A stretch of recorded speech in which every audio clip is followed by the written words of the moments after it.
유쾌한 남자들의 시시콜콜 토크쇼 김프로쇼 지금 시작하겠습니다. 저는 김프로입니다.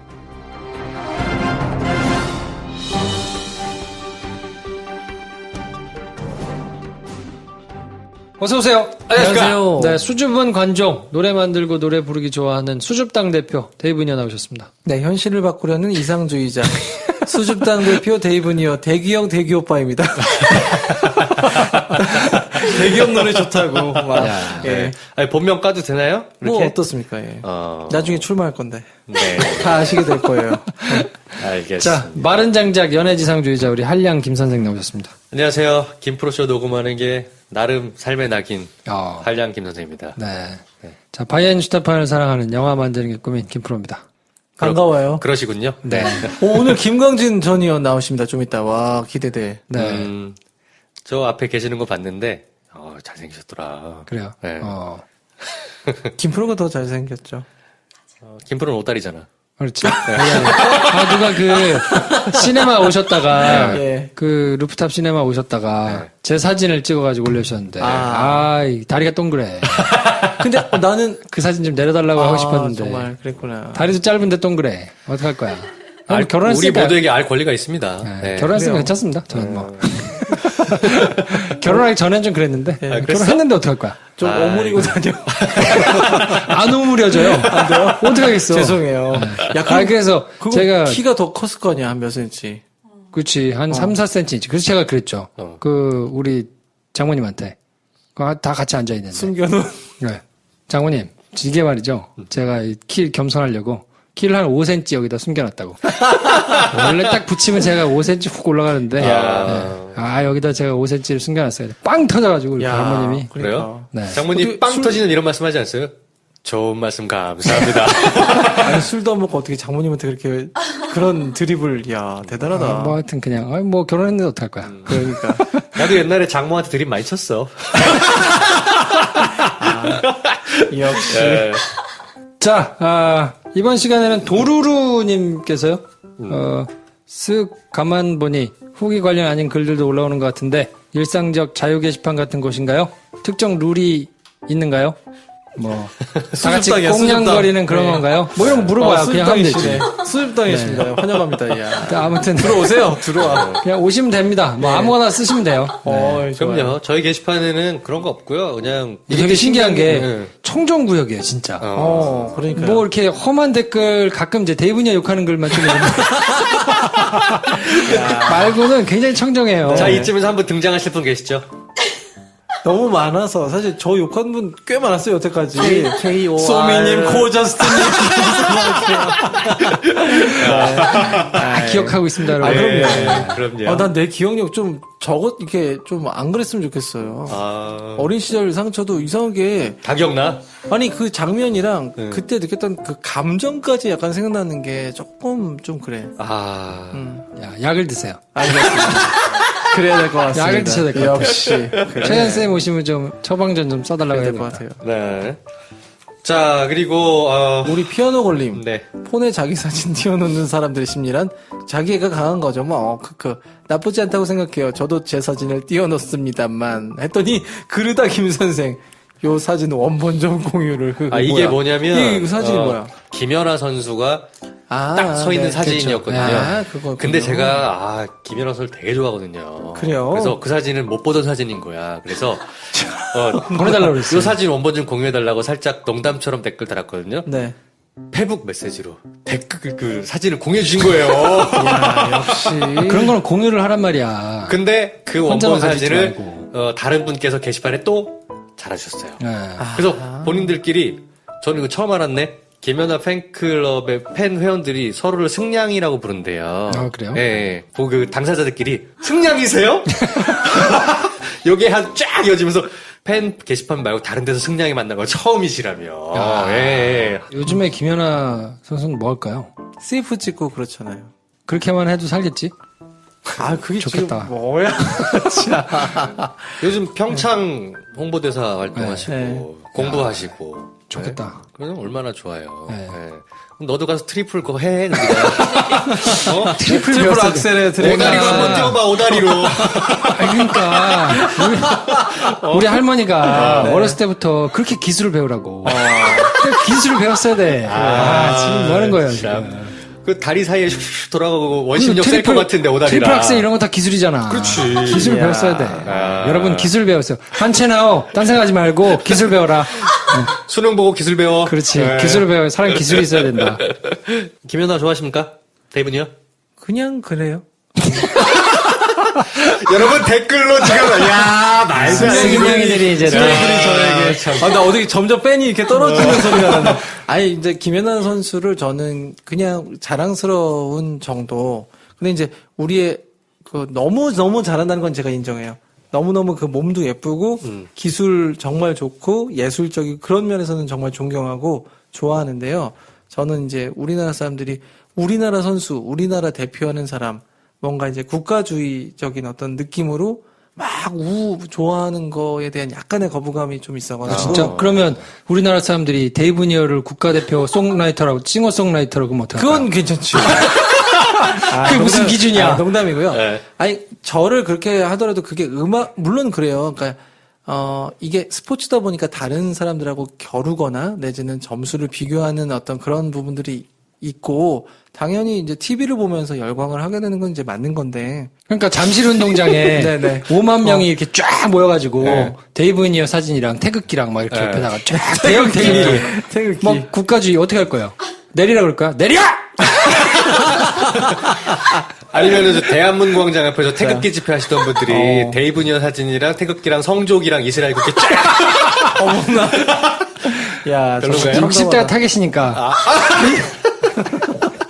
야. 괜찮은데? 저는 김연아 선수를 네. 스포츠 선수로는 잘 모르고 이 규칙도 잘 모르고 근데 너무 예뻐요 진짜 그 예쁘죠. 페이스가 진짜 뭐라고 설명할까 너무너무 매력 있는 거예요 얼굴 자체가 그 화장을 지웠을 때랑 했을 때랑 그 느낌들이 야 어떻게 저렇게 전형적인 미인은 아닌데 저렇게 매력 있지 싶어서 저는 제가 좋아하는 너무 관상은 좋아하죠. 아니에요.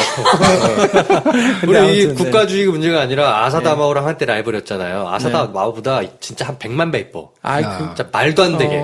아니, 저는 너무 다 좋아하니까 네. 약간 좋아하기가 좀 그렇더라고요. 아까 나 엄청 욕했어. 국가주의 이런 거 안 되잖아. 나 욕하더니 너무 다 좋아하니까. 너무 다 좋아하니까 약간 나만 좋아하고 싶은 이런 거 있잖아요. 아이고 참. 에이. 아무튼 그래서 좀 그랬어. 아무튼 그렇습니다. 네. 자, 그래서 이번 시간에도 또 폭탄 쏴드려야죠. 선물 드리는 코너 술친금 한 박스 아기공룡 두링님 음성 파일 보내셨죠. 감사합니다. 야구 갤러리 소속이라고 하셨던 게 기억이 나요. 네, 그렇죠. 네이버 5월인의 선크림 애터미 선크림 댓글 달아주시는 도루루님 네. 축하드립니다. 수줍게 하지 마시고 적극적으로 써주십시오. 네. 자 그리고 지난 시간에 발표했던 우리 그 킥보드는 이제 발표된 지 얼마 안 됐기 때문에 조금 더 사연이나 이런 거 익힌 다음에 저희가 다음 주부터 드릴게요. 네, 그래서 사연을 보내주십시오. 네. 메일로 사연을 보내주시면 저희가 앞에 이제 오픈 토크 할 때 이제 소개를 좀 해드리고요. 네. 그분들에게 집중적으로 좌표를 찍어가지고 제가 폭탄을 투하해드리겠습니다. 그럼요. 네. 선물 맞고 멍들 수 있어요.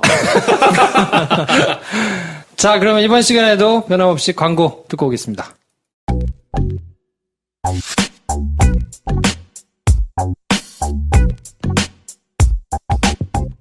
여러분께서는 지금 유쾌한 세 남자의 시시콜콜 토크쇼 김프로쇼를 듣고 계십니다. 저는 제주에서 살고 있는 제주에서 3달 살기입니다.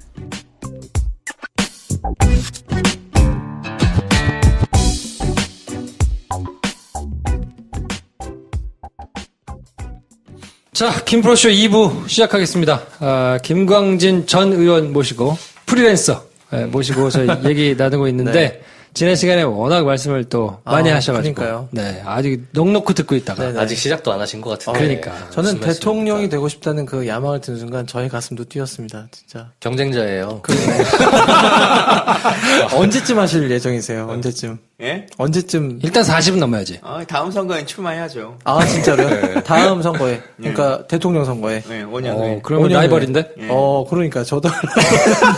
제가 지난 그 선거 시절에 사람들이 개헌해야 된다고, 네. 문재인 대통령 임기를 단축해야 된다고 막 했잖아요. 네. 제가 방송 나갈 때마다 절대 안 된다 네. 얘기했거든요.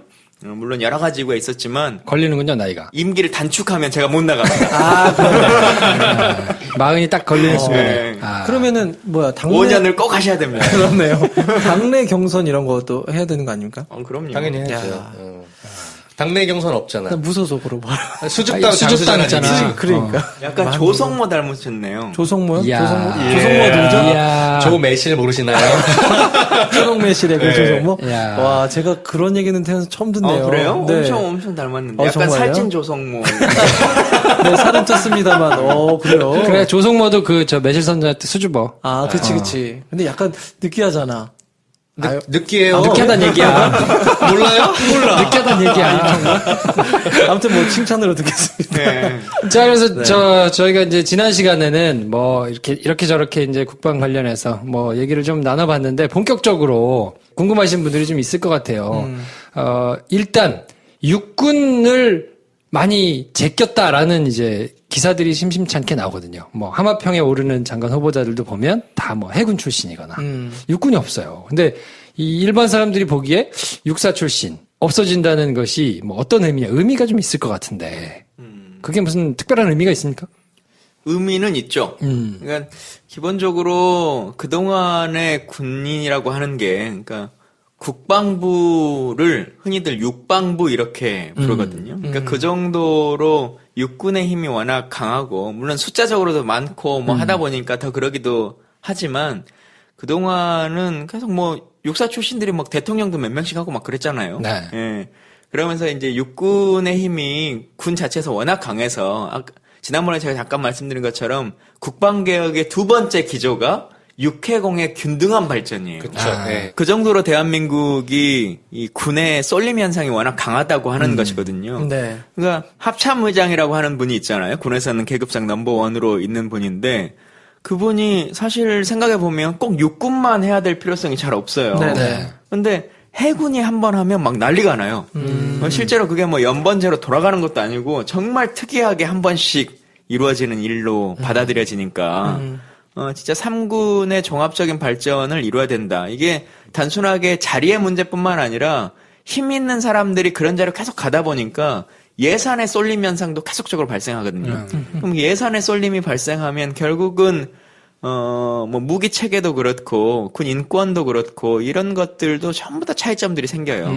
그래서 진짜 새로운 정부에서는 그러니까 이 육군을 배제하겠다라고 하는 측면으로만 꼭 받아들이기보다 육군으로 너무 과도하게 기울어져 있던 것을 조금 더 정상화시켜낸다. 그러니까 박근혜 정부의 비정상의 일상화가 쭉 있었던 거잖아요. 네. 그걸 진짜 말 그대로 비정상의 정상화의 길로 만들어 가려고 하는 첫 시도라고 보시는 게 더 좋을 것 같아요. 거기도 나름대로 기울어진 운동장이었네요. 많이 기울어져 있죠. 많이 기울어져 있죠. 큰 자리에 누가 가게 된다는 얘기는 그리고 그쪽 특정 출신들이 계속 가게 된다는 얘기는 사람들이 정말 귀신같이 알거든요. 공무원들은 어디에 줄을 서야 되는가. 줄을 서야 될지. 네. 그러면 이제 그쪽으로 딱 쏠리면서 뭔가 라인이 형성되고 그걸로 인해서 이렇게 폐쇄적으로 돌아가고 하기 때문에 조직이 본래적으로 가지는 역할을 제대로 하는데 이렇게 집중하기보다는 자기 자리 지키느라고 하게 되니까 그쵸. 그런 측면에서 이해를 좀 해주시면 될 것 같고. 예. 자, 그러면, 지난주, 지지난주, 요즘에 계속 이렇게, 뉴스, 연일, 뉴스를 장식하고 있는 우리 사드 보고가 누락됐다. 근데 이거 사실 일반 사람들 입장에서는 사드가 뭔지도 잘 모르는 분들도 많고, 그냥 내가 지지하는 사람이 사드를 반대하니까 반대해야 되나 보다. 라고 생각하는 분들도 많을 거고, 또, 보고를 안 했다 그러는데 이게 도대체 안 할 수도 있는 거 아닌가? 그러니까 문 대통령 경로 이렇게 기사가 나오니까 사람들이 아니 누가 우리 달리 그러니까 이제 일부 언론에서는 아니 TV에서 다 공개됐는데 그걸 보고를 받아야 되냐? 그거 오히려 안 물어본 게 잘못이다. 이렇게 이제 얘기를 하기도 하고 네.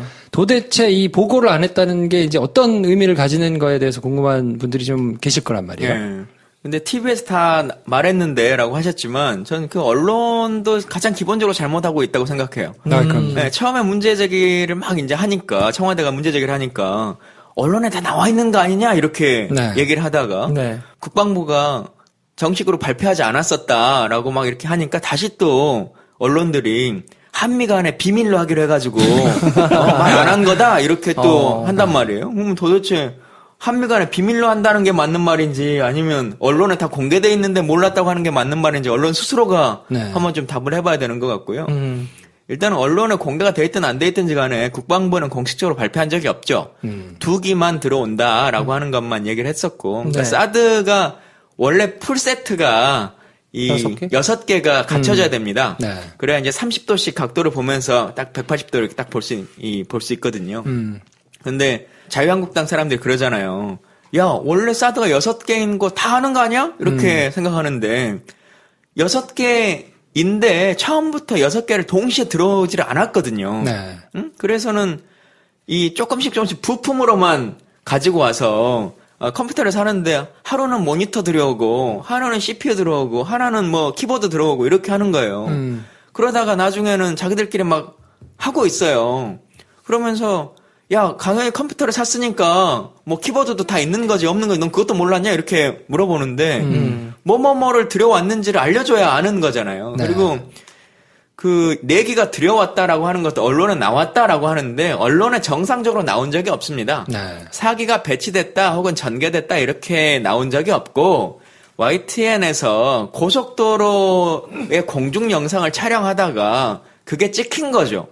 그 내기가 이동하고 있는 모습이 근데 그때도 국방부에 질의를 했어요. 이게 사드 포대냐라고 질의하니까 국방부가 답하지 않았거든요. 왜냐하면 그 비슷하게 생긴 형체가 뭐 패트리어트 2일 수도 있고 팩3일 수도 있고 다른 걸 수도 있는 거잖아요. 네.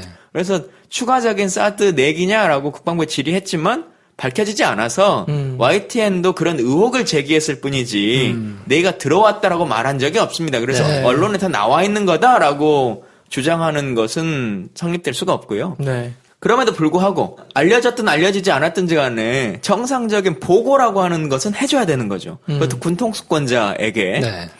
일단 국방부가 또 이런 얘기를 했잖아요. 한미 간의 약속으로 비밀을 하기로 했다. 그래서 보고하지 않았다.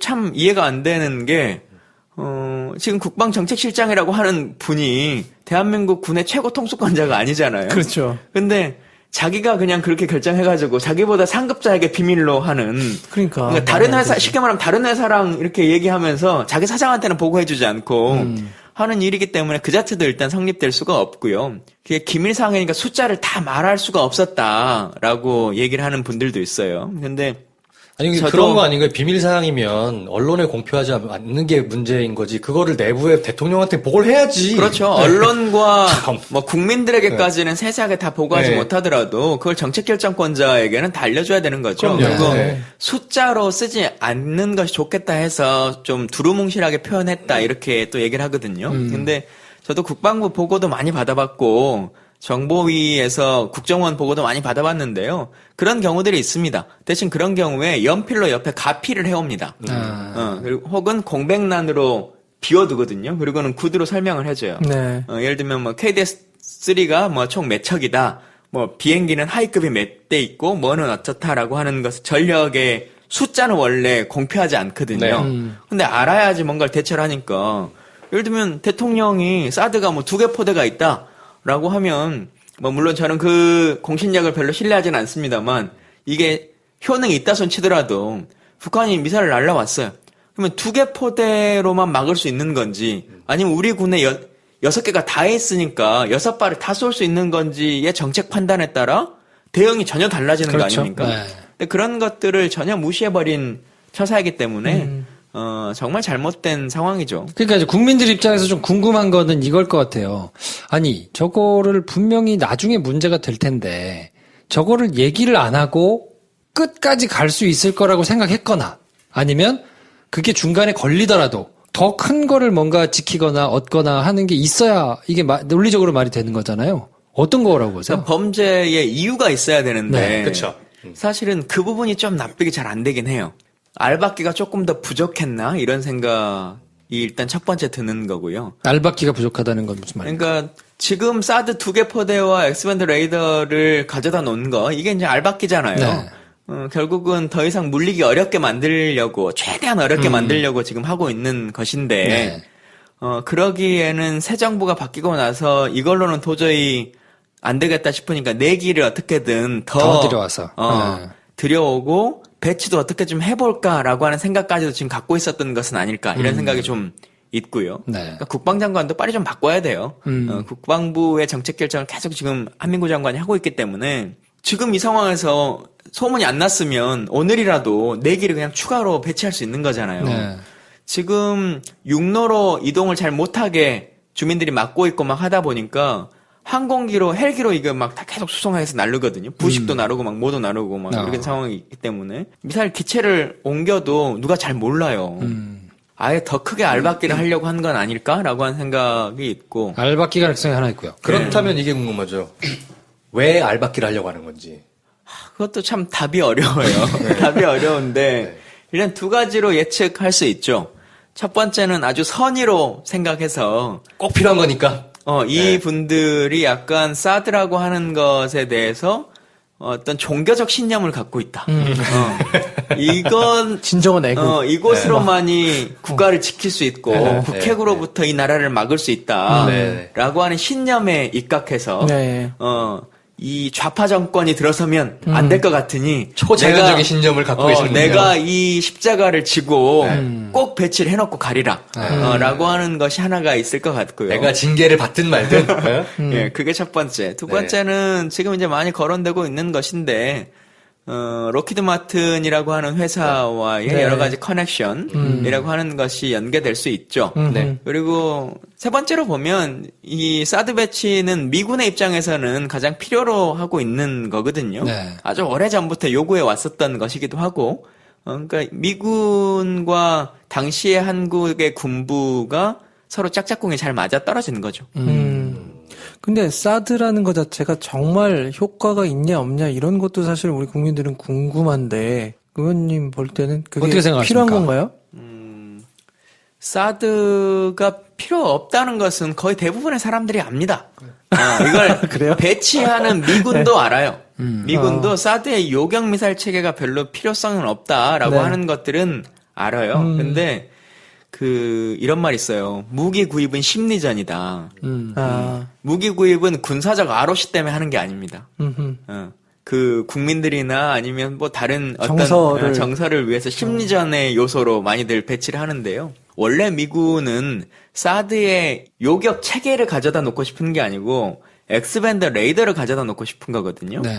실제로 지금 오키나와에 있는 일본에 있는 것도 사드 체계에도 미사일 체계는 없어요. 엑스밴드 레이더만 가져다 놓은 거죠. 근데 이 엑스밴드 레이더가 여러 개가 생기면 단말기가 많아질수록 이 좌표의 집중도가 높아지거든요. 네. 그러다 보니까 이걸 놓고 싶은데 한국 땅에다가 이 본토 방어나 뭐 이런 걸 하기 위한 단말기를 좀 놓자. 중국의 반대는 좀 있을 건데 좀 놨으면 좋겠다라고 하면 한국 국민들이나 아니면 이런 사람들이 동의하기가 쉽지 않을 거 아니겠어요? 그러니까 그것만 놓는 게 아니고 저쪽에서 미사일을 쏘면 맞출 수 있는 것도 우리가 좀 같이 줄게 세트로 라고 하는 심리전을 펼친 거죠. 전쟁에 나도 사드를 발사할 일은 거의 없을 그쵸. 거예요. 그러니까 사드의 실제 용도에서도 요격률이 괜찮으냐 아니냐도 논쟁이 있지만 실제 이 제품을 만드는 로키드 마틴사에서도 한국처럼 1000km 이내의 짧은 전구에서는 실험도 해본 적이 없어요. 네. 그걸 맞추려고 만든 게 아니니까. 그러니까 우리가 총도 여러 가지가 있잖아요. 근데 상대방이 어떤 총을 쏘느냐, 어떤 거리에 쏘느냐에 따라서 이게 다 다른 것인데 무조건 상대방 그냥 권총 들고 싸우려고 하는데 나는 상대는 무조건 난 바지카포로만 싸운다. 이렇게 할 수는 없는 거잖아요. 네. 그렇죠? 네. 이해를 돕기 위해서 쉽게 설명을 드리면 미사일을 갖다 놓은 건데 미사일보다는 사실 이제 큰 반경을 볼 수 있는 레이더 이거를 우리나라뿐만 아니고 그 중국 주변에다가 곳곳에 이제 배치를 해놓으면 중국 본토를 잘 이렇게 들여다볼 수 있으니까 그걸 좀 갖다 놓고 싶은데 그냥 갖다 놓자니 이게 뭔가 마찰이 생길 것 같으니 북핵을 빌미로 해서 이제 미사일 요격용이다 뭐 이렇게 해가지고 갖다 놓으려고 한 것인데 네. 그게 이제 문제가 되니까 문재인 정부에서 못 들여올 것 같으니 갑자기 이거를 이제 몰래 들여오고 보고도 안 하고 냉큼 알박기 하려고 하고 알박기를 한 뭐 거죠. 이렇게 해가지고 실제 시도를 알박기가 하다 걸린 성공한 거죠. 네. 예. 그래서 이제 기계들은 들어와 있고 이걸 그럼 누가 보고를 안 한 것이며 왜 보고를 안 한 것이냐 요건 이제 정책실장 선에서 마무리를 좀 하려고 하는 것 같은데요. 네. 근데 실제로는 정책실장이 혼자서 결정할 수 있을 문제라고 보긴 좀 어려워요. 네. 그럴 리가 없죠. 예, 일단 기본적으로는 한민구 장관은 연관이 되어 있을 거라고 보여지고 네. 안보실장과 이야기를 할 때 내기가 더 들어왔다며요? 이렇게 질문하니까 그런 게 있었습니까? 이렇게 답을 했다는 거 아닙니까? 한민구 장관이. 근데 뉘앙스의 차이다 이렇게 얘기를 하는데 그것도 좀 웃긴 거죠. 한민구 장관이나 안보실장이 외교부 직원들이 아니잖아요. 네. 그러면 외교부 장관과 뭐 얘기했다면 뭐 뉘앙스의 차이라는 게 또 이해가 조금 될 수 있지만 국방장관은 말 그대로 진짜 말 한마디에 따라 전쟁이 일어나고 말고 팩트 싸움을 하는 사람인데 우리 군 수뇌부끼리 이 정책 결정자끼리 서로 간의 뉘앙스로 해석을 할 수 있으려면 하고 말만 말고 이렇게 대화를 주고받는다라고 하는 것 자체가 동네에서 성립될 수가 없는 고스톱쳐 거죠. 지금 뭔 소리야 지금. 어쨌든 그 라인은 그러면 빨리 좀 이렇게 정리가 돼야 우리 뭐 안보와 직접적으로 이제 연관이 있는 곳이니까 예. 정리가 좀 빨리 될까요? 어떻습니까? 근데 뭐 여러 대상자들이 인사검증을 하고 있는데 네. 쉽지가 않은 것 같아요. 네, 쉽지가 않고 어쨌든 국방장관을 하실 분이 이제 장성 출신이 오다 보니까 네. 장성까지 올라가면서 그 5대 비리에 안 걸리는 분이 잘 없어가지고 뭐 그렇다라고 하는 설이 네. 돌고 있는데요. 정말 지켜봐야 씁쓸한 되겠습니다. 얘기네요, 이게. 네. 쓸 사람이 없어. 우리 김경진 의원은 준비되신 거잖아요. 그런 5대. 그렇지. 이러고 막 발표하는 거 아니에요? 뉴스 나오는 거 아니에요? 그러게 이거 방송 언제 나갑니까? 그럼 여기가 성지가 되는 거야. 성지가 되는 거예요. 그렇지. 그러니까 저는 아까 수료만 해서 논문도 안 썼고 표절할 논문이 없어요. 그러네. 표절할 논문이 없고 육군 병장으로 전역했고 위장전이 뭐 경험 있으신가요? 네, 자식은 아직 낳지도 않았으니까 아무 문제가 없고 네. 위장전이만 안 걸리면 되는데. 네. 혹시 노상방뇨 하신 적 없어요? 없습니다. 재산 형성 과정에서 뭐 이런 거. 형성할 별로 재산이 없어서 형성할 재산이 없고 네. 네. 안타깝지만 근데 능력이 없네. 그건 모르는 일이니까요. 예. 그럼요. 우리가 좀 성함이 비슷한 김관진 안보실장이 사실은 실체적인 몸통이다. 이런 보도를 계속 해요. 예. 일반인으로서는 그렇게 볼 수밖에 없어서 그게 어떻게 봐야 돼요, 그런 건? 사실입니다. 그러니까 네. 김관진 실장이 잘 한번 꼽아보시면 네. 원래 처음에 시작은 그 이명박 대통령 시절부터 국방장관을 했어요. 그렇다고 하더라고요. 네, 그러다가 전혀 관심 없는데 뭐 찾아보니까 그렇더라고요. 네, 그러다가 원래는 이제 그 박근혜 대통령이 되고 다른 사람을 바꾸려고 했죠. 김병관 후보자. 그 핸드폰 고리에 박정희 대통령 달고 다니는 예, 거 예, 기억나시죠? 예, 예. 근데 그분이 낙마를 하면서 네. 계속 연임하게 된 거죠. 그래서 계속 3년간인가를 국방장관을 하다가 박근혜 정부에서 그리고 이제 안보실장으로 간 거죠. 그리고는 마지막 문재인 정부에서도 잠깐 안보실장을 계속 한 거 아닙니까? NSC 회의도 있네. 하고. 예. 관운이 있는 양반이네. 진짜 오랜 기간 이제 말 그대로 군의 최고 실력자로서 있다 보니까 어떤 문제들이 많았냐면요. 한민구 장관이 약간 허수아비처럼 그 일하게 되는 측면들이 많이 있었어요. 그게 한민구의 능력만의 문제라기보다는 상황이 있는 거죠. 상황 자체가 있어서 인사권에 있어서도 계속 안보실에서 인사를 다 하려고 해버리고 게다가 중간에 있는 상황이 한 명 또 있었어요. 그 한민구 장관보다 좀 상급인 그 경호실장이 있었고 청와대 경호실장. 경호실장. 네, 청와대 경호실장이 육군 참모총장을 데리고 가가지고 네. 경호실장을 했는데 그러다 보니 이제 야. 그분도 또 나름대로의 자기 라인을 계속 세우고 싶었을 거 아니겠습니까? 네. 그분도 5년 내내 경호실장 했거든요. 야, 이게 진짜 박정희 시대 때 등장할 법한 인물들. 차지철이야? 그 직함들이 계속 그 문제를 삼네. 비서실장, 경호실장이. 그러니까 우리 박근혜 정부가요 완전히 군부에 둘러싸여 있는 거여서 안보실장도 계속적으로 육군 총장 하던 사람들을 데리고 가서 썼죠. 경호실장 그렇죠. 뭐 지금 중국 대사로 나가 있는 분도 뭐 그렇고 국민 안전처가 진짜 압권인데 국민 안전을 생각한다고 만들어 놓고는 장관은 사성 장군 가져다 놓고 그다음에 차관은 삼성 장군 이렇게 했거든요. 창군 이래로요. 국방부도 장관과 차관을 같이 군인을 한 적이 없어요. 근데 국민안전처는 그렇게 한 거 아닙니까? 그러니까 그거에 이유가 있을까요? 자기들 판단에는 좋다고 생각하니까 했을 텐데 어떤 게 결정을 하게 워낙 이제 만들었을까요? 그 청와대를 둘러싸고 있는 권력 관계에서 매파가 득세를 했기 때문에 비둘기파들이 설 수 있을 만한 자리 자체가 만들어지지 않았고 그런 사람들이 성장해서 올라오려고 하면 그 검색에 조회를 해보시면 다들 비둘기파는 중간중간 내정 단계에서 컷되는 기사들이 쏟아져 나옵니다. 뭔가의 문제점들이 있다고 해가지고. 그리고는 결국 자기 사람들 계속 세우는 거잖아요. 그게 요즘 이제 막 나오는 독사파니, 알짜회니, 막 알자회야. 이름들이 나오는데, 네.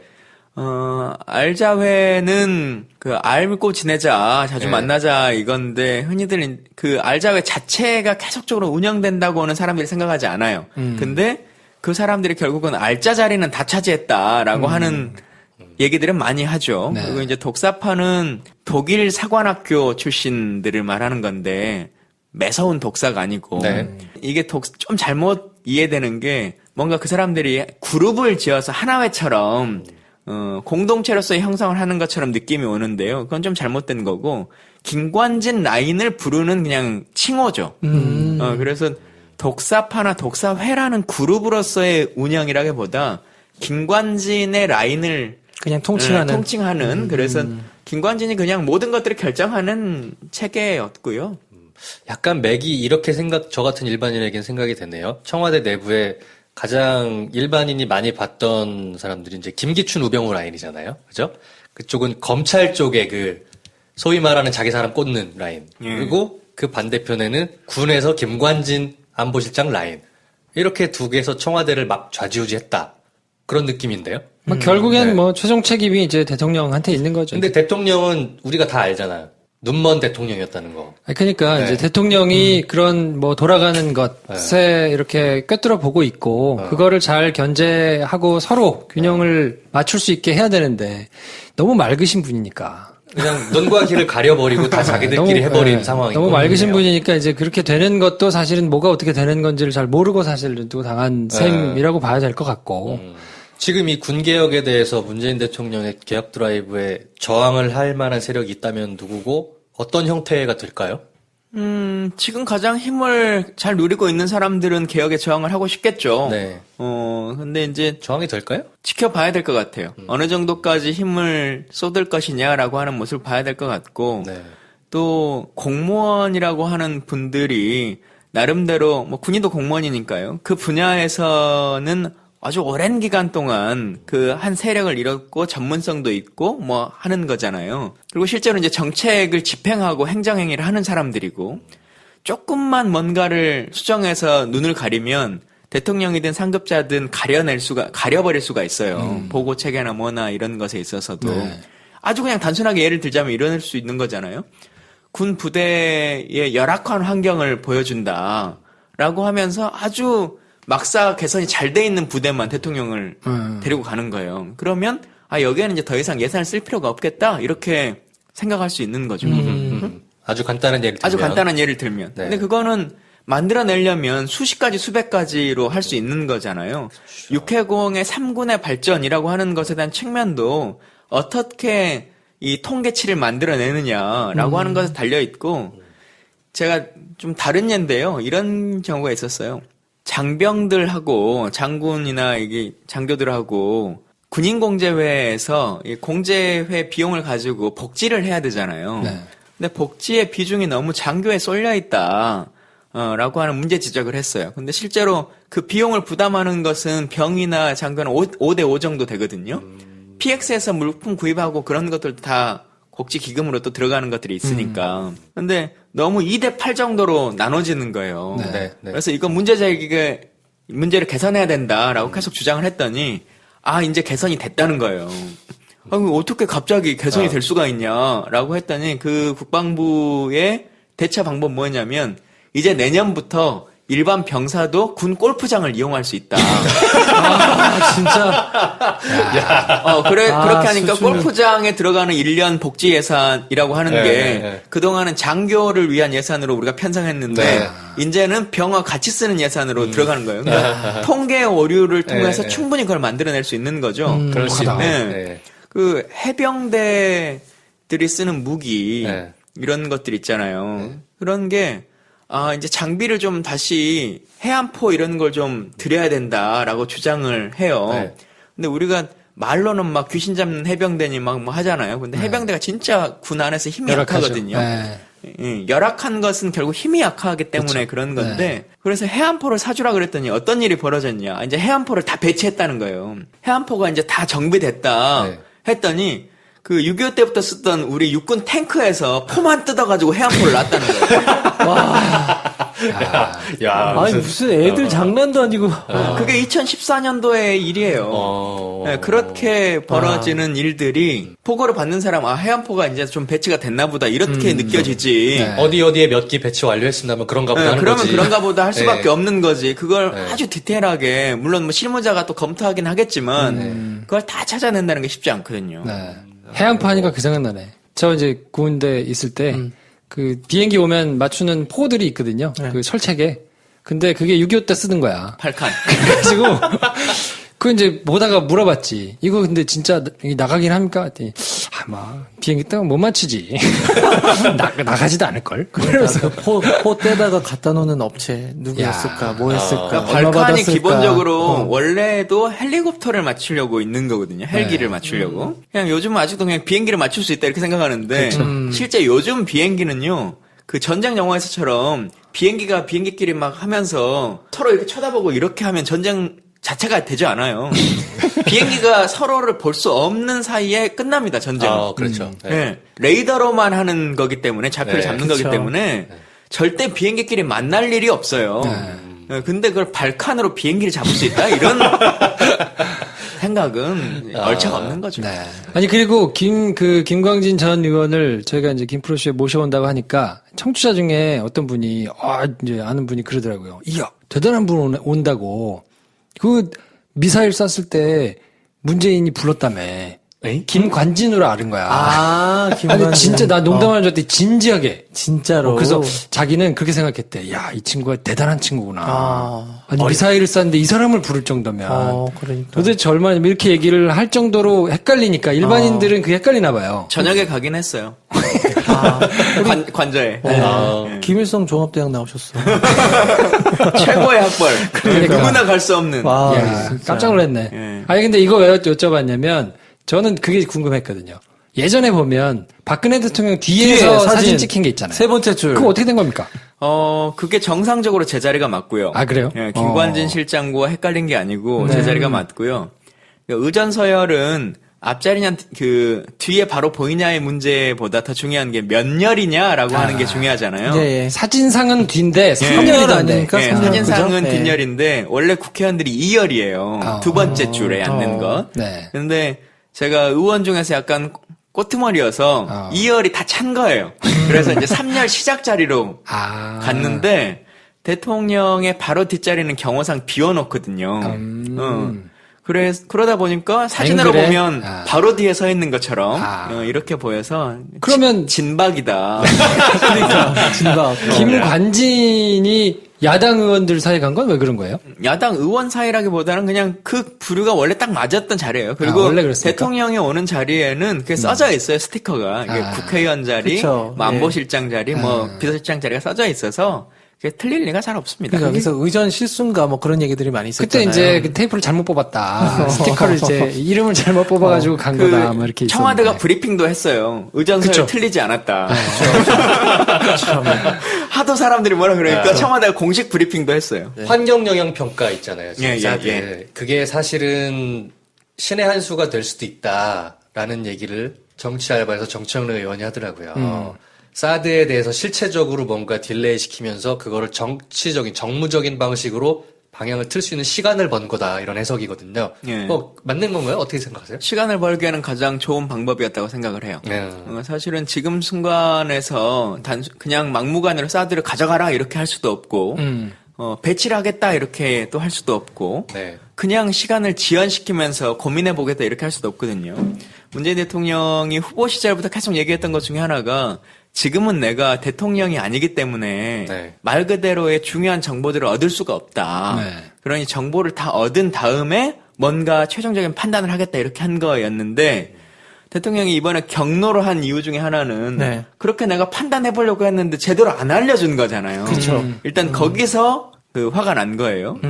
근데 그러더라도 정보를 다 듣겠더라도 판단을 너무 빨리 할 수도 없고 너무 그렇죠. 늦게 할 수도 없고 한 이 이중고에 있는 거잖아요. 네. 그래서 이제 국내 절차라고 하는 것을 밟겠다라고 했는데 그게 흔히 생각하면은 국회 비준이라고 하는 것을 논의하게 됩니다. 네. 근데 이거는 조금 어려운 점이 뭐냐면요. 국회 비준이라고 하는 것이 그냥 우리 생각에는 비준을 국회에서 논의를 하면 시간을 끌 수 있는가 보다라고 생각을 하겠지만 국회 비준은 국회가 시작하는 게 아닙니다. 정부가 양국 간의 행정부의 서명 문서를 비준서를 서명을 해오면 국회가 그 뒤에 비준을 할 건지 말 건지를 논의하는 거잖아요. 오케이. 네. 국회 비준 동의를 넘기려면 네. 비준 안이라고 하는 것을 정부가 이미 확정해야 돼요. 그러면 네. 정부는 사드를 배치하겠다라고 하는 것에 대한 입장을 가진 상태에서 국회에 넘겨줘야 되거든요. 근데 그러기에는 지금 원래 생각하던 그 프로세스랑은 좀 다른 거잖아요. 다르군요. 그래서 그것도 조금 어려운 이런 상황이었고. 근데 네. 환경영향평가는 누가 봐도 절차상 문제가 있었고 네.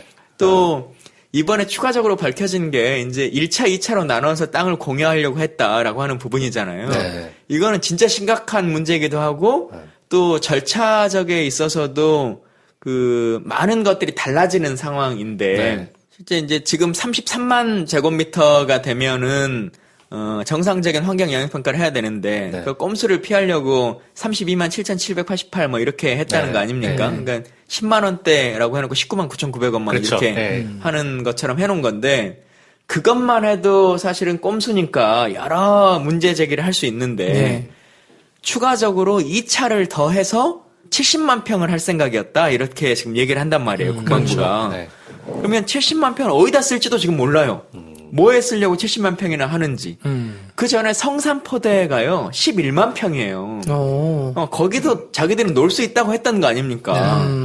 원래 육군 교범에 보면 20만 평 정도의 공간이 필요하다고 우리가 흔히들 말하거든요. 미 육군 교범에 보면. 그래서 성산포대는 우리가 너무 작아서 안 된다. 네. 계속 야당이 주장했는데 당시에 그 사람들이 된다 그랬어요. 근데 결국은 안 되는 거죠. 좁아서. 그러고 나서도 30만 평 정도를 한다 그러니까 뭐 너무 크게 지으려고 한다. 그래서 우리가 그랬어요. 골프장이라고 네. 남아있는 이 홀 한두 개는 쓰려고 하는 거 아니냐. 그런 얘기도 있어 지금. 실제로 그렇게 네. 쓰려고 하는 것 같아요. 네. 그리고 70만 평이라고 하는 세 배인데. 거면은 그 골프장을 아예 쓰겠다는 거 아니냐. 네. 그건 동의해주기 어렵다. 왜냐면 이게 우리가 땅을 그냥 통째로 넘겨주는 거기 때문에 미군 땅이 되는 거기 때문에 그렇죠. 그거 골프장 부지까지를 내줄 수는 없다라고 하는 문제 제기를 계속 해왔던 거고 그래서 지금 어떻게 배치를 할 건지 도면도 없어요. 지금 이 사람들. 이런 것들을 계속 따져봐야 되고요. 이제 그 평수가 문제가 되니까 그 앞에 지금 환경영향평가라고 하는 것 전에 네. 33만 제곱미터는 이후에 환경영향평가가 크게 하냐 작게 하냐의 문제가 되는 거고 네. 앞에도 이제 전략적 환경영향평가라고 하는 것이 있습니다. 요건 근데 또 처음 듣네 저는. 네. 예. 이 작은 규모의 부지기 때문에 네. 전략 환경 영향 평가를 지금 안 해버리는 거죠.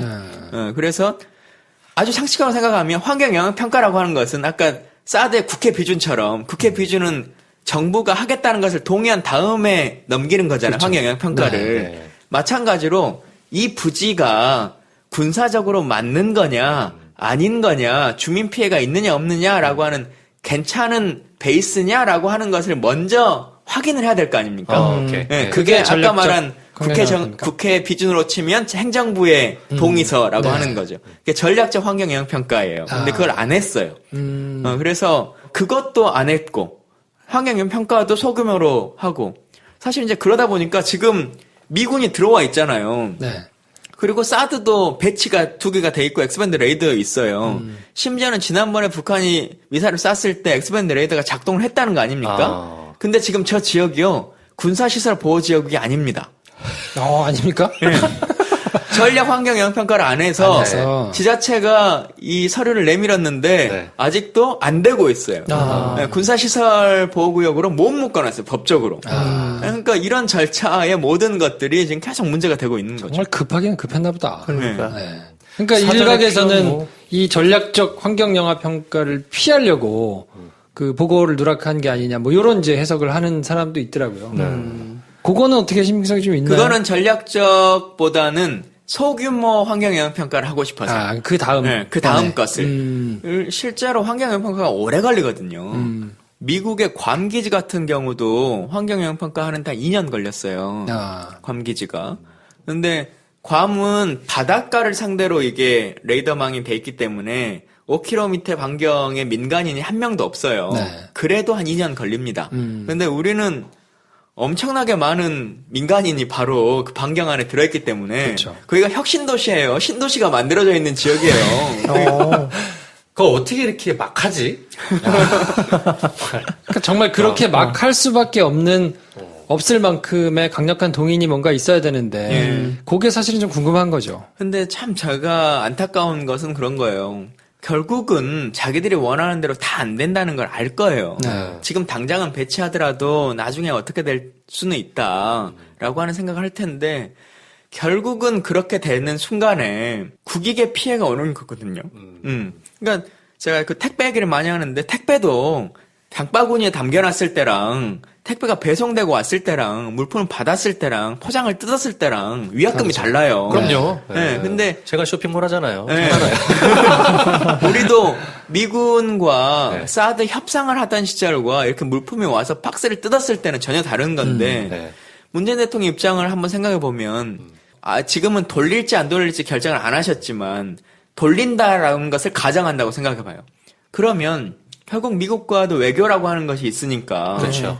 뭔가의 반대급부를 더 줘야 되는 거 아닙니까? 네. 그러면 그 피해는 결국 국민들이 다 보게 되는 거거든요. 네. 네. 근데 그것을 뻔히 알 것 같은 사람들이 자신들의 이해관계를 만들어내려고 이 일을 계속 벌이는 거잖아요. 정말 나쁜 거예요. 4대강도 만들면서 그 토건 사업 하는 사람들이 돈 다 벌고 결국은 해체할 때도 제일 돈 버는 사람들이 그 사람들이거든요. 그렇죠. 네. 그러니까 이런 일들을 계속 벌이고 있는 거죠. 야, 그러면 어떻게 됩니까? 방법이 있나요? 현실적으로?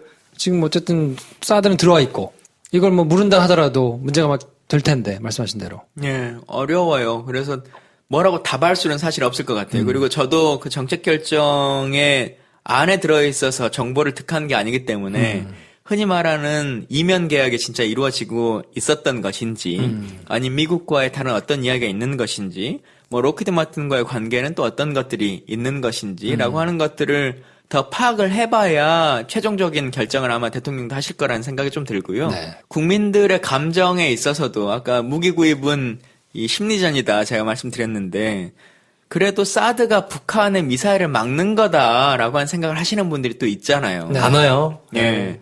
그러니까 막무가내로 그냥 사드를 다 없애겠다 그러면 북한의 위협을 어떻게 막아? 또 이제 이런 주장이 나올 수 있단 말이에요. 네.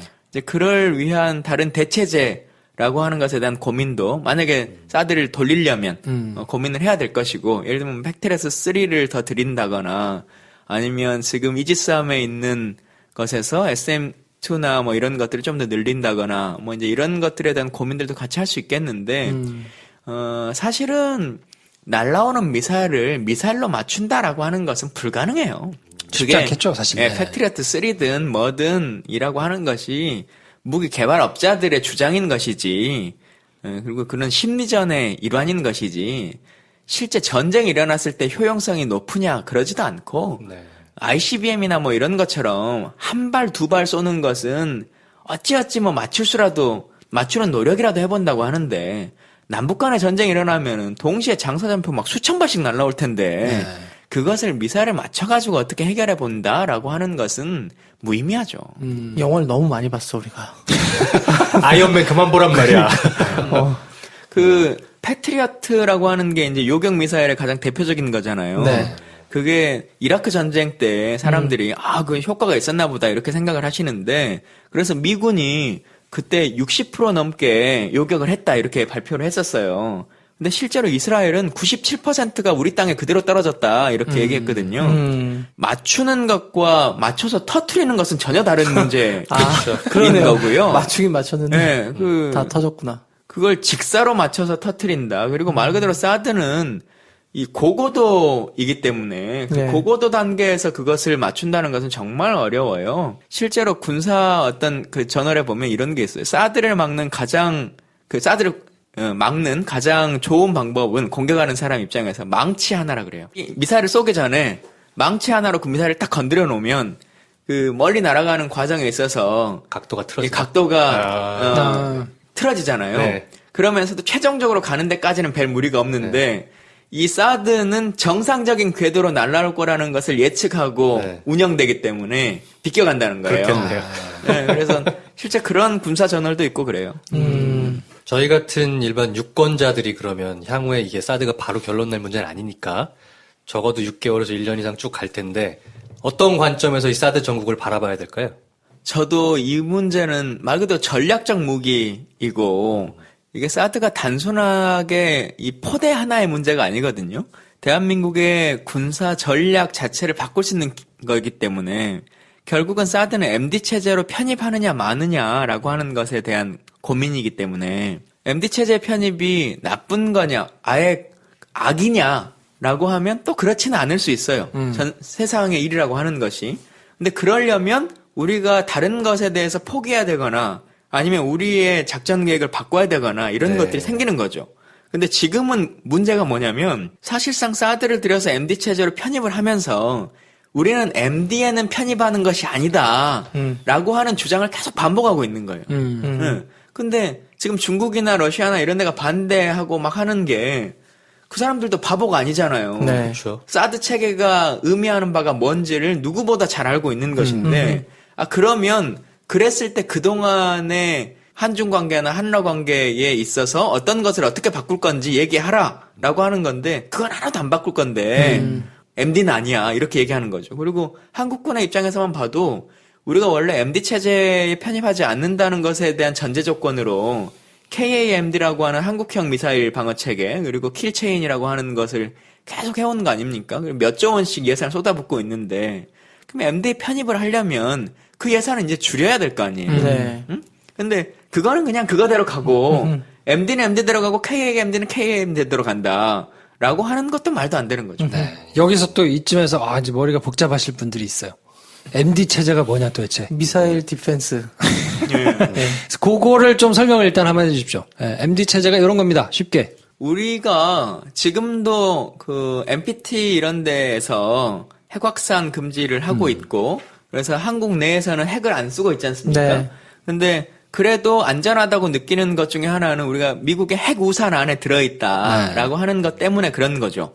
핵에 대해서는 그렇게 보호받고 있는 것인데 이제 미사일적 측면에 있어서도 이제는 미국이 그것을 보호해주는 범주 안으로 들어와라 라고 하는 거죠. 그러니까 지금도 우리가 한미 간의 연합도 하고 공조도 하고 뭐 이런 일들을 하지만 MD 체제의 편입은 사실상 그 안으로 너무 들어가 버리는 거거든요. 네. 우리 군의 모든 결정권을 지금의 이 전자권 문제를 훨씬 더 넘어서서 사실상 일반적인 모든 권한들이 그쪽으로 이제 넘어가게 되는 거고 지금 이 사드 논쟁만 해도 그렇잖아요. 사드의 발사 미사일 버튼을 누가 누를 수 있는 거냐라고 하는 걸 지금 국방장관이 몰라요. 본인이 누를 수 있는 건지 한국 대통령이 누를 수 있는 건지 혹은 관여는 할 수 있는 건지 미국에서도 미국의 국방장관이 누르는 건지 아니 미 7공군 사령관이 누르는 건지를 몰라요 지금. 근데 모르고 결정을 할 수가 있나요? 그러고 있어요 지금. 야. 예, 근데 혹은 진짜 모르는 건지 아니면 알면서도 국민들한테 모른다고 그냥 얘기하는 건지 그건 더 지켜봐야 되겠습니다만 여튼 이제 그러한 과정 안에서 이제는 미사일에 대한 요격의 공격도 다 미국에서 알아서 케어줄 테니 너희들은 다른 거 신경 쓰지 말아라 라고 하는 논쟁인 거죠. 근데 그것은 사실 미국처럼 다른 적대 국가가 거리가 멀리 있을 때는 통용이 돼요. 근데 한국은 아까도 방금 잠깐 말씀드린 것처럼 한국 간에는 남북 간에는 워낙 전구가 짧기 때문에 수천 발의 미사일이 동시에 올 수 있고 심지어는 육박전으로도 할 수 있는 정도의 거리 아닙니까? 그렇죠. 그래서 미국이 생각하는 MD 체제의 기본 틀과는 전혀 다른 거여서 그렇게 우리의 작전 개념을 바꾸기에는 온당하지 않은 거죠. 그러니까 쉽게 얘기하면 그런 거죠. 지금 전쟁이 만약 일어난다면 누가 달려가서 싸우겠어요? 다 미사일로 먼저 다 쏴놓고 이제 시작을 할 텐데 그거를 어떻게 방어할지를 미국이 책임져 준다는 거니까 이게 핵무기는 한 발씩 쏘는 거지만 미사일은 막 수천 발씩 막 쏘는 건데 그거까지 저기 멀리 있는 곳에다가 결정권을 다 넘겨놓으면 우리가 너무 위험해지니까 요거는 우리가 좀 지켜야 되겠습니다 하는 이거를 허물어뜨리고 미국 밑으로 들어간다는 거라서. 그렇죠. 그리고 또 하나로 보면 이제 결국은 그렇게 됐을 때는 지금은 미국이 이제 우방국 정도의 느낌이고 우리 동북아 안에서 대한민국이 차지하는 상황이 말 그대로 전략적 모호성이라고 하는 것으로 계속 외교를 해올 수 있는 건데 이제 MD 체제에 편입이 되면 결국은 이 한미일이라고 하는 한 축과 북중러라고 하는 한 축으로 딱 나눠지는 거죠. 그렇죠. 그래서 이제 나머지 세 개의 국을 명확한 적대국으로 인식할 수 있도록 만드는 것이기 때문에 그동안도 계속 미국이나 중국이나 막 이런 쪽에서도 그러니까 미국이 MD 체제에 대해서 계속 편입하라고 얘기했던 것 중에 하나가 너 우리 편이란 거 빨리 선언해라고 하는 주장이었거든요. 근데 그럴 때마다 우리는 계속 우리는 너희랑도 잘 지내고 싶고 중국이랑도 잘 지내고 싶어. 나 너무 그러지 말어. 이제 이렇게 계속 해왔었던 건데 결국 박근혜 정부가 이번에는 우리는 미국 편 이렇게 해버린 거잖아요. 그러니까 중국이나 러시아가 난리가 난 거죠. 열병식 가서 사진 찍어놓고. 네. 네. 뭐 하는 짓이야 지금. 결국에는 이게 뭐 전쟁의 위협을 더 키우는 결과를 낳기 때문에 그러면서 돈은 돈대로 쓰고 뭐 결정권은 없고 뭐 하여튼 우리나라 사람들한테 직접적으로 도움이 되지 않는 방향으로만 모든 게 지금 돼 있는 상황이라 이걸 어쨌든 다시 되돌리려면 굉장히 많은 어려움과 고초가 있는데 이걸 뻔히 아는 사람들이 알바끼를 계속 아까 하고 돈은 있어. 돈대로 들고 이렇게 말씀하셨는데 반대하는 사람들이 이런 얘기도 해요. 돈 안 든다. 미국이 한다는데 왜 막냐라고 얘기를 한단 말이에요. 세상에 공짜가 있어. 근데 세상에 공짜가 없는 게 일단은 땅도 없어지잖아요. 그렇죠. 우리 땅을 내주는 건데 그러니까 이것도 국방부가 얼마나 꼼수를 부린 거냐면 국회가 반대하고 있는 거잖아요. 당시에 야당을 비롯해서 다들 반대를 하고 있었고 하니까 예산을 안 줄 것 같은 거예요. 땅을 주려면 예산이 필요한데. 그러니까 땅 살 돈. 네, 땅 살 돈이. 그러니까 우리 소파 협정상 부지는 한국군이 내도록 돼 있거든요. 근데 그 한국군이 내는 땅도 우리가 줘야 될 거 아니에요. 국회가 돈을. 안 줄 거 뻔하고. 그러니 자기들이 갖고 있는 남양주의 땅을 지금 바꾼 거예요. 다른 국유지를. 롯데랑 해서 바꾼 거죠. 네, 롯데랑 해서 국유지를 바꾼 건데 그것도 지금 이렇게 두루뭉실하게 넘어갈 문제가 아니에요. 그렇게 치면 앞으로 국방위원회가 국회가 야 너희 그 함정 사는 거 우린 반대한다라고 하면 그냥 그 사람들이 몰물 교환해버리면 되네. 다른 땅 땅 어디 재벌한테 팔아가지고 야. 국회가 반대하는 거 사고. 네네. 너희 골프장 더 이상 짓지 마 그러면 갑자기 항공모함 하나, 배 하나 팔아가지고 골프장 짓고 이런 일 하겠다는 거거든요. 그러니까 이게 말이 안 되는 거고 국회법이나 우리 예산법 자체를 완전히 뒤흔들고 있는 꼼수 중에 꼼수. 꼼수라기보다 불법이죠 완전히. 그렇죠. 그래서 그런 일들을 벌이고 있는 거고. 예산도 들어가요. 나중에도 계속 들어가는 게 일단 무기의 구입은 저쪽에 중고로 갖고 와서 한다니까 일단은 중고 물품이 들어오긴 하겠지만 유지관리 비용에 있어서 계속 들어가는 게 우리 방위비 분담금이라고 하는 것이 있기 때문에 그 부분 안에서도 이 인건비도 있고 뭐 여러 가지 항목에 있어서 한미 연합자산 운영비라고 하는 항목이 따로 있습니다. 그 항목에 당연히 새로운 무기 체계가 늘어나면 증가하죠. 우리가 결국 돈을 냅니다. 이거 단순히 사드에 관련된 비용이 얼마 증가하느냐 마냐의 문제보다는 안보 지정이 바뀜으로 인해서 그로 인해 손실의 가능성이 있는 경제적인 이유나 뭐 외교적인 그 리소스나 이런 걸 생각하면 훨씬 더 큰 손해가 있을 것 같거든요. 그렇죠. 그러니까 진짜 정책 결정이라고 하는 것이 그 다임적 요소를 다 갖춰서 해야 된다라고 하는 얘기들을 많이 해요. 정치적으로도 해결하고 외교적으로 해결하고 군사적으로 해결하고 그리고 경제적으로 해결하고 이 네 가지를 다 고민해야 되는데 우리는 그동안 박근혜 정부가 했던 것이 그냥 M적 요소로만 모든 것들을 다 해버린 거죠. 그러니까 예전에 박근혜 대통령이 이 말을 하셨어요.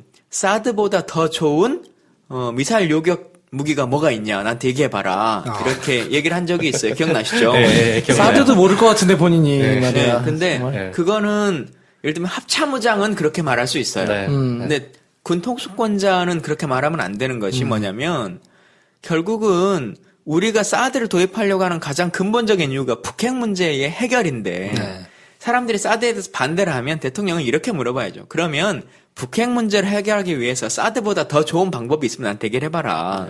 그러면 외교적으로 풀자고 주장하는 사람이 있고 이렇게 했을 때 중국과의 경제적인 어떤 문제가 있으니까 뭐 이런다는 사람이 있고 뭐 여러 가지 정치적으로 해결해보자는 사람이 있고 뭐 유엔에서 해결하자는 사람이 있고 다 이렇게 얘기할 거 아닙니까?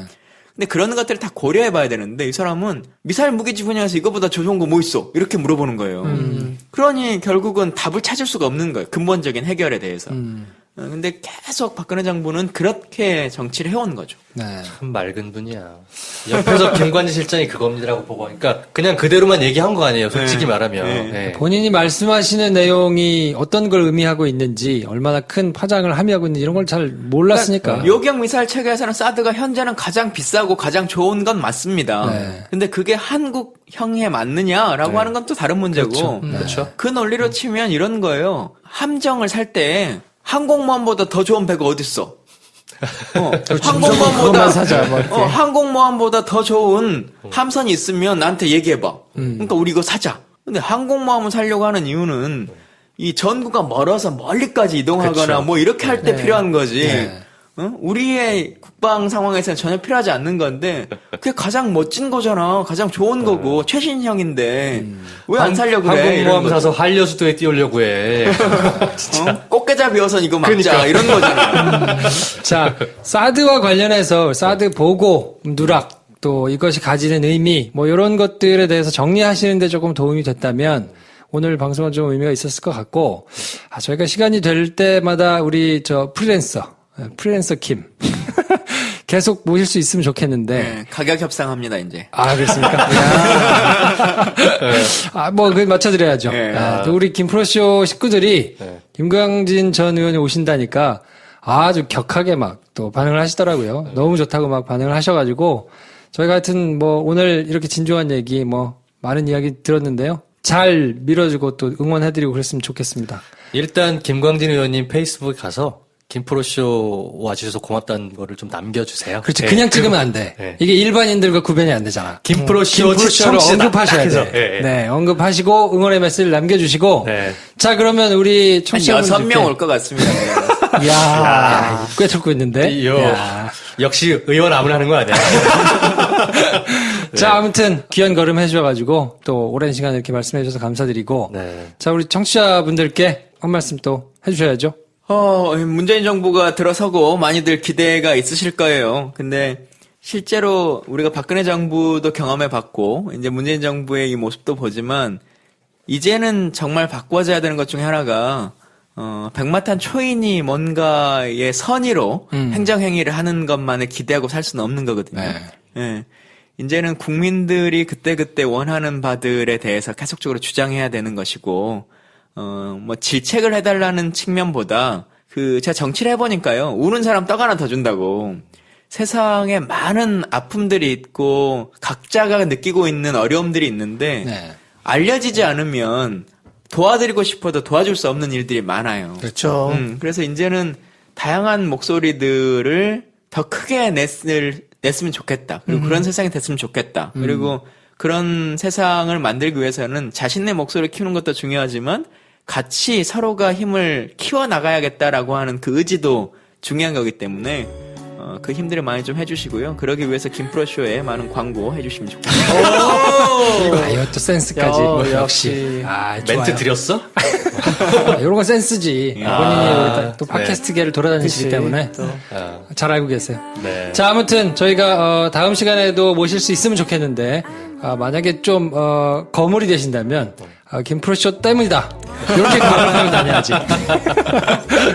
아무튼 유익한 시간 감사드리고요. 저희가 또 기회가 되면 나중에 모실 수 있기를 바라면서 오늘 방송 여기까지 하겠습니다. 다음 시간에 뵙겠습니다. 감사합니다. 감사합니다.